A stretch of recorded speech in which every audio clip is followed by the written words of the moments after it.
Assalamualaikum warahmatullahi wabarakatuh. Bismillahirrahmanirrahim. Alhamdulillahirabbil alamin. Wassalatu wassalamu ala asyrafil mursalin wa ala alihi washabihi ajma'in wa man tabi'ahum bi ihsan ila yaumiddin wa sallim tasliman katsiran bi rahmatika arhamar rahimin. Ya arhamar rahimin, arhamna bi rahmatikal wasi'ah wa afina wa afu anna wa ala ta'atika wa syukrika inna wa 'alal imani wal islami jami'an tawaffana wa anta radin ana ya mujibas sa'ilin. Alhamdulillah, jemaah sahabat yang dikasihi, yang disayangi, yang dirahmati Allah, kita sejenak bersama awal surah Yasin yang kita dengar dalam salat tadi. Kemarin juga dibaca surah Yasin, kemarin dari ayat 13, hari ini dari awal. Yasin wal Qur'anil Hakim. Yasin, Allah yang tahu persis maksudnya. Sama dengan alif lam mim, sama dengan alif lam ra, alif lam mim sad, sama dengan sad, sama dengan qaf, sama dengan hamim. Awal-awal surah banyak yang diawali dengan huruf-huruf Al-Qur'an. Wal Qur'anil Hakim. Allah bersumpah demi Al-Qur'an. Allah bersumpah dengan Al-Qur'an sebagai kalam suci, kalamullah, demi Qur'an Al-Hakim yang syarat dengan hikmah, yang hebat susunannya.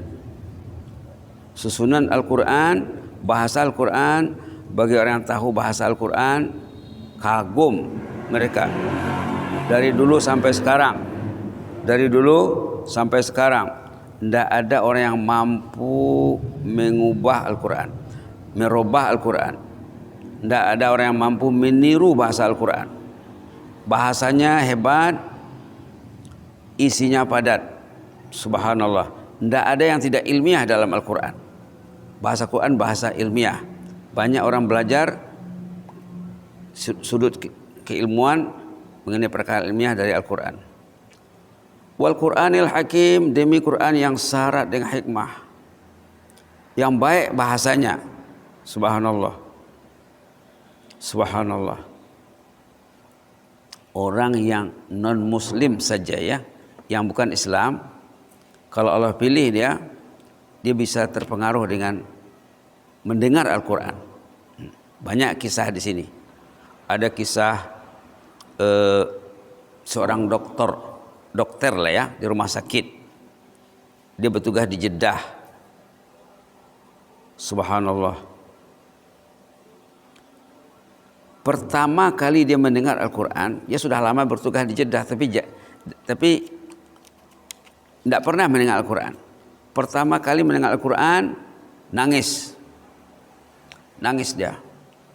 Dia tidak faham Al-Quran, tidak tahu Islam, tidak tahu Muhammad Rasulullah SAW.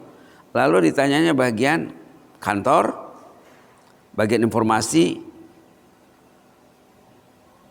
karena mereka yang memutar rekaman Al-Quran, memasang rekaman Al-Quran. Didengarnya dokter, apa yang saya dengar ini, katanya. Menangis saya dibuatnya. Subhanallah. Kata yang memberi informasi, ini kalamullah, ini Al-Quran. Apa itu Quran? Apa itu kalamullah? Ini wahyu yang diturunkan kepada Rasulullah Muhammad SAW. Apa itu Muhammad? Panjang pertanyaannya. Pertanyaan demi pertanyaan. Akhirnya dokter wanita ini non muslim, akhirnya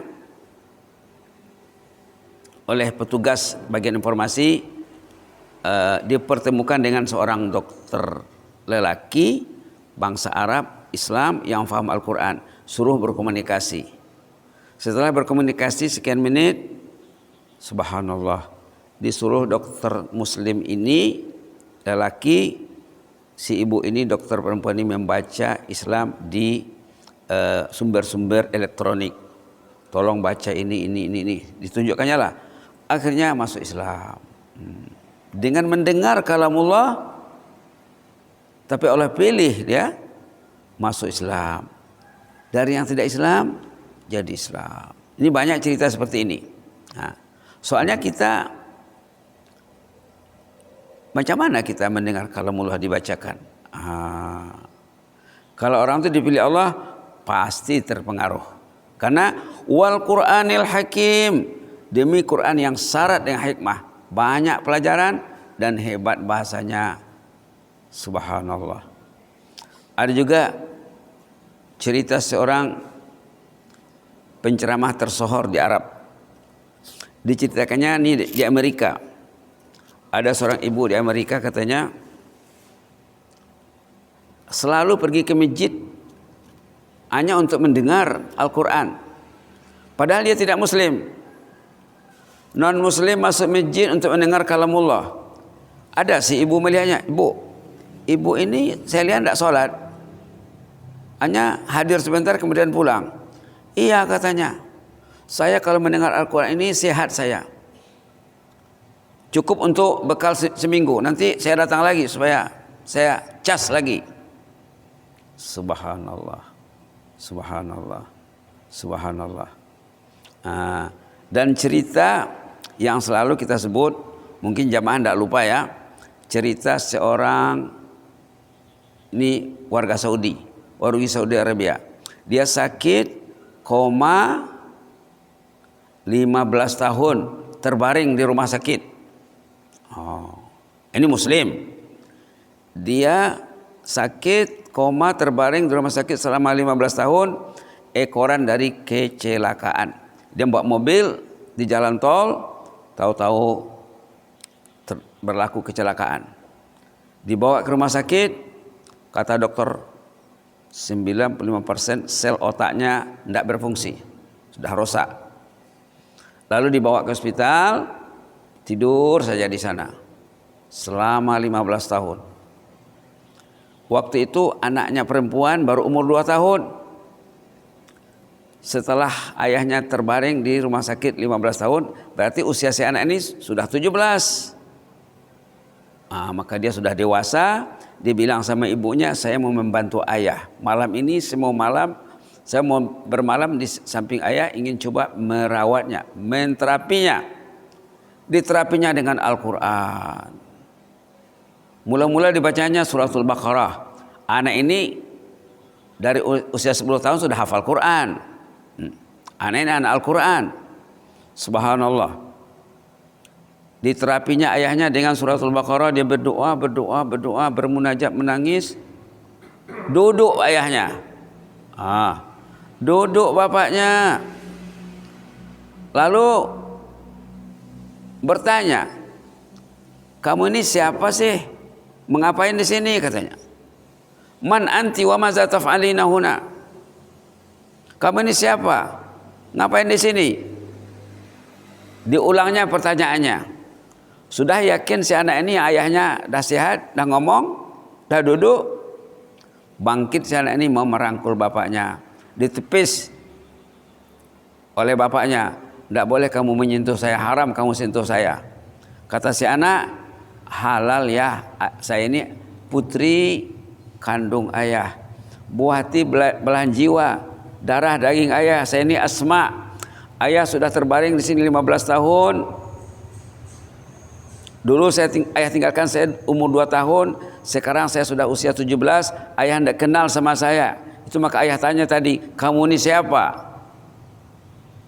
Subhanallah, subhanallah.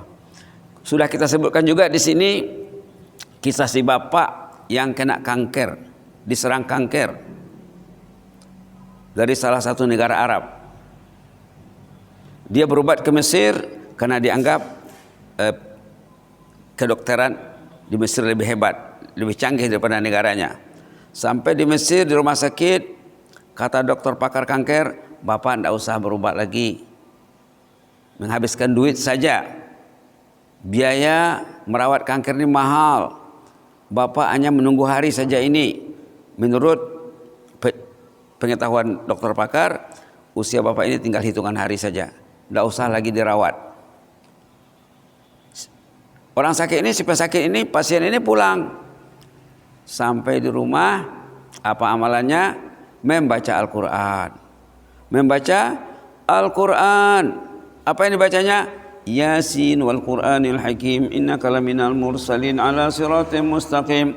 Dibacanya 7 kali semalam, 7 malam berturut-turut dengan maksud kesembuhan. Quran juga banyak ayat menyatakan bahwa Quran ini obat. Contohnya kita lihat satu petikan dalam surah Al-Isra. Wa nunazzilu minal Qur'ani ma huwa shifaa wa nunazzilu minal Qur'ani ma huwa shifaa'un wa rahmatul lil mu'minin wa la yazidul zalimina illa khasara. Ayat 82 surah Al-Isra halaman 290 290 Mushaf Madinatul Munawwarah. Wa nunazzilu minal Qur'ani ma huwa shifaa.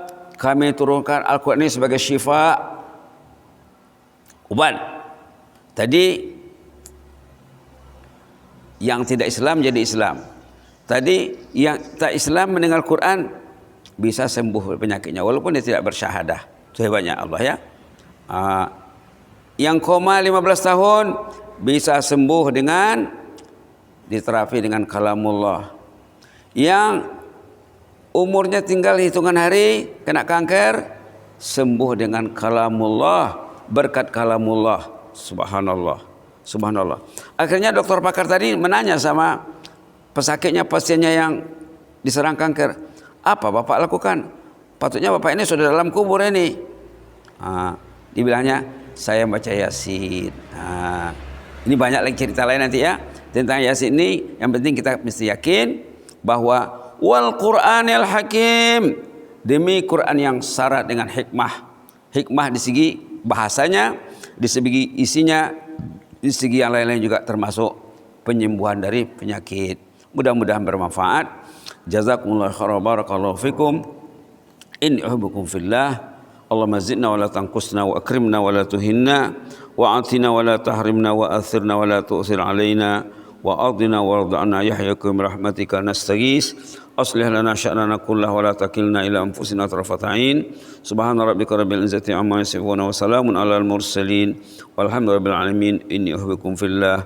Wassalamu alaikum warahmatullahi wabarakatuh.